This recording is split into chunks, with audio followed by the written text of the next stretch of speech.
दोस्तों आज हम बात करेंगे बच्चों में भूख की कमी के बारे में। ऐसे बच्चे जिनको भूख की कमी का सामना है, जिनको भूख नहीं लगती, जो खाना खाना शुरू करते हैं थोड़ा सा खाने के बाद छोड़ देते हैं, जो खाने के लिए मुख्तलिफ चीज़ें मांगते हैं लेकिन फिर उसके बाद वो खाते नहीं हैं, पूरी तरह पेट भर कर खाना नहीं खाते हैं, खाने की कमी की वजह से कमज़ोर होना शुरू हो गए हैं।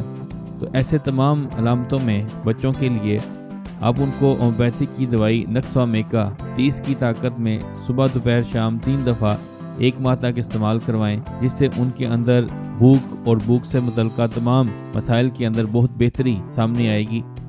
वो बेहतर अंदाज में खाना खाना और उसको हज़म करना शुरू करेंगे और उनकी ग़िज़ाई कमी का जो उनको सामना है वो बेहतर होना शुरू हो जाएगा।